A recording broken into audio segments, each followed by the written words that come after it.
Thanks to the organizers for inviting me and also giving this opportunity. And today I'll talk about cell-based therapy for inherited eye diseases.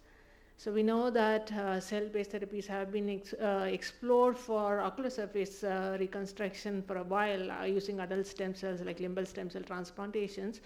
Today I'll focus on retina. So what do we do for some of the retinal degenerative conditions? So we know that in the retina there are multiple layers. The neuroretina, there's 3 different layers. Most of the photoreceptors lie in the outermost layer. This is the layer that is degenerating in many of these patients.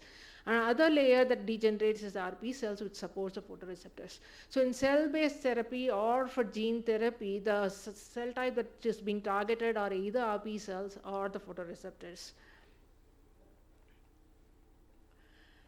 So when you look at the genes that are involved, because this is inherited conditions, can be age-related as well, but inherited conditions, over 300 different gene mutations have been implicated in the disease. And when you look at individual gene mutations, it's very rare, so it comes under the rare and orphan disease category. And so far, for the gene therapy, we have one product which is commercially available, approved by FDA, which is Luxturna. Many of you are already familiar with. And we also know the cost implications too. And most importantly, this is gene mutation dependent.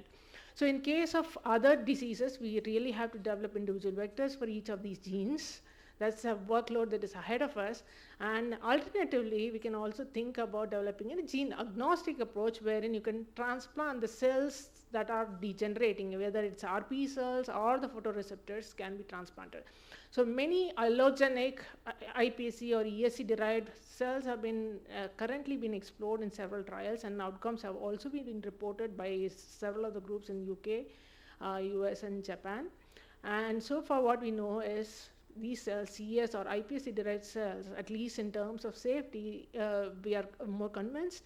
And with respect to efficacy, we need more trials to teach us about what is the long-term outcome of this.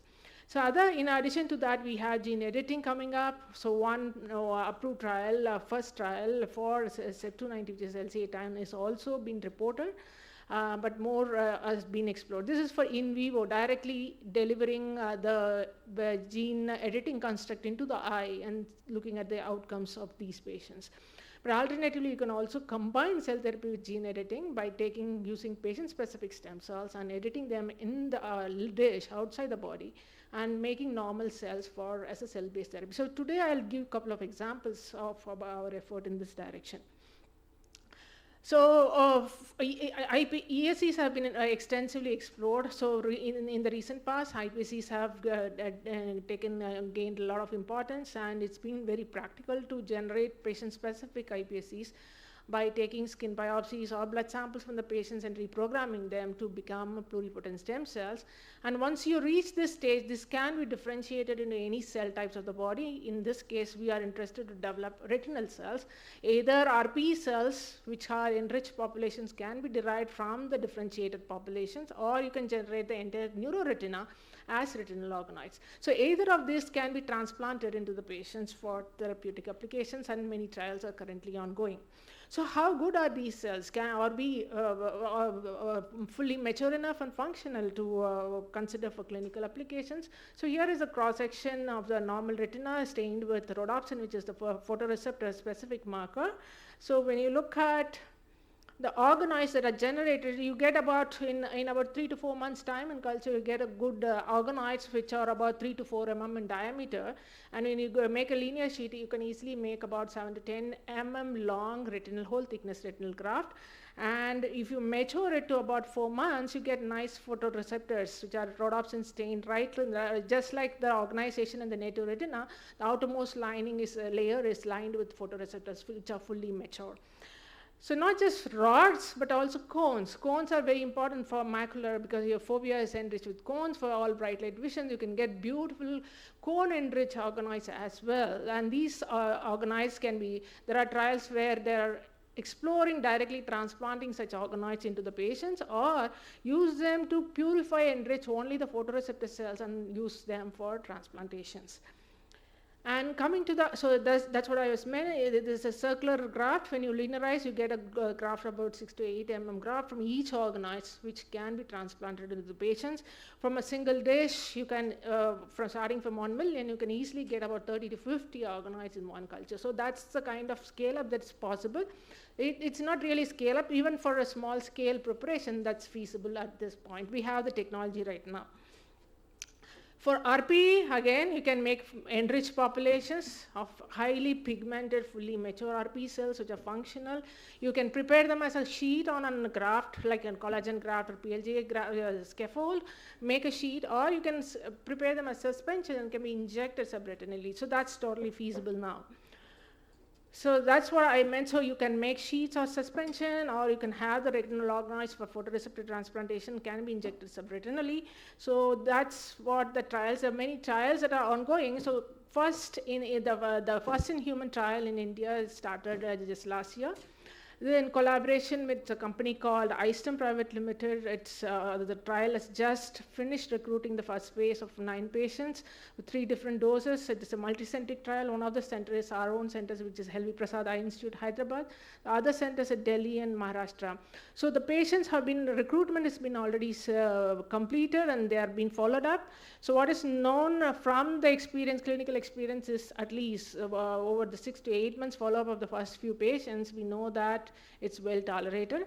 And it's important to note that this is an allogenic product in the sense that patients have to be immune suppressed 1 week, primed for immune suppression 1 week prior, and continued up to 12 weeks. That's the protocol. So this is for AMD, GAA secondary to AMD. That means these are older patients more than 60 years and they are already immune compromised. You really have to put them on immune suppression for the cells to survive there, because you don't know already there is an inflammatory conditions going on. So this is a major point, because though allogenic cell therapy can be gene agnostic, irrespective of the genetic mutations, you can really recruit patients. If it is RP transplantation, as long as the photoreceptor, there are some residual photoreceptors are there, the transplanted RP cells should be able to support and prevent the further degeneration of the photoreceptors. That's the idea here. But then immune suppression have to be a case, but after 12 weeks, if you withdraw immune suppression, what is the fate of these cells is something that we will have to know, wait and watch.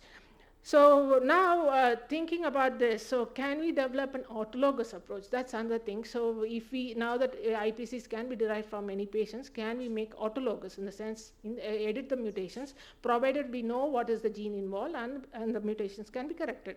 So that's the approach. So people are looking at both ex vivo editing and also in vivo, in the sense you can deliver this CRISPRs. People use editing system. We have multiple editors now currently available.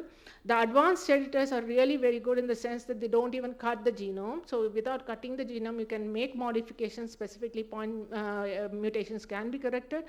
So now these constructs can be packed into viruses. The well-known and the very known virus type is the AV. It can be packed into AV and can be delivered. Alternatively, as I was telling, we can combine cell therapy with editing by taking patient-specific iPSCs and edit it in ex vivo in the dish. Once the editing is confirmed and corrected, and you can make the retinal cells which are tailored for the patient, in the sense it can be an autologous therapy. So we took this approach to establish a proof of principle. I'll give you 2 examples today.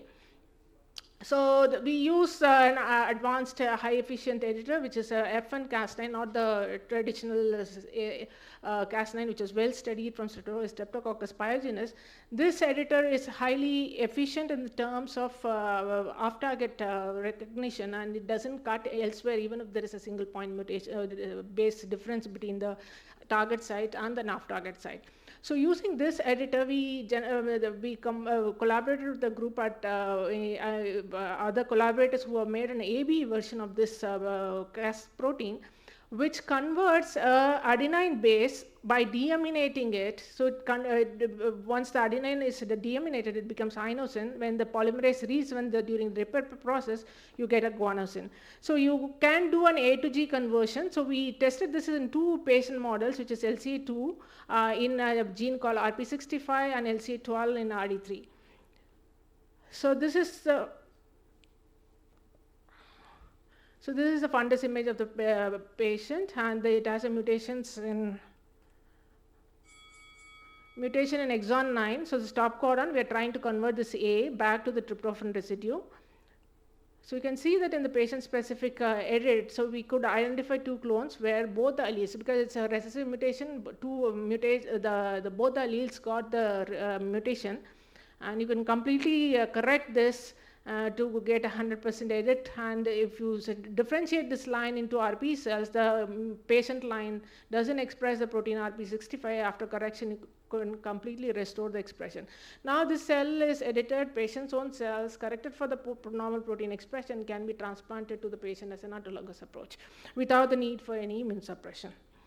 And coming to the next example is congenital case again, LCA12. This gene is important for photoreceptor function in the sense that again it is a splice site mutation. Because the intron is included, there is a premature stop codon, therefore a truncated protein is made. So here we are trying to restore normal splicing by editing and correcting this. So patient specific line again we edited. In this case we have edited, and this edit is an heterozygous edit in the sense only one allele got edited, but then because it's a recessive condition, even if one allele is functional, it should partially restore the normal function of the protein. So since it is a photoreceptor specific gene, we need to make retinal organoids. We made the retinal organoids and looked for the restoration of normal splicing. So if you see normal splicing happens, you get a small product in an RT-PCR, whereas if the intron is present, if there is an abnormal splicing, then you have a bigger product. So we validated this. You can see that in the patient line, the normal product is totally missing, whereas in the edited line, this is completely partially restored because one of the allele is corrected. The other allele is still a mutant allele, but still they should restore the function of the protein.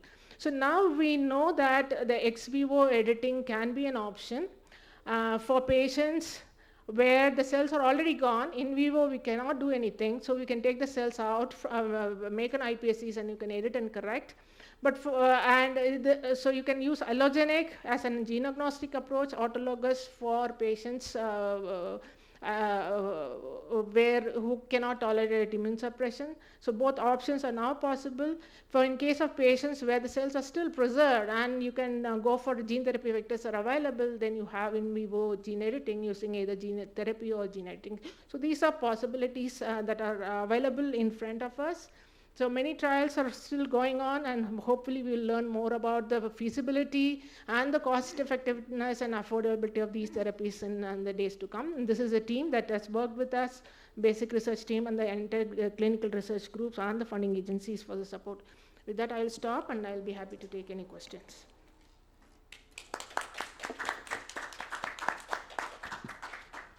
Thanks, Dr. Indumathi. Any quick question?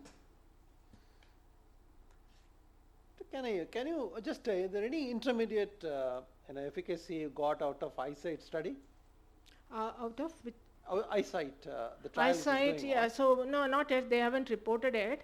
But what we know internally from our group, from the patient that has gone in at LV Prasad, so the cells have been well tolerated. There's no any systemic adverse events reported. So you're looking into more the safety. Safety, because this is a phase 1-2 study. So looking more safety, we are pretty confident across the different patients.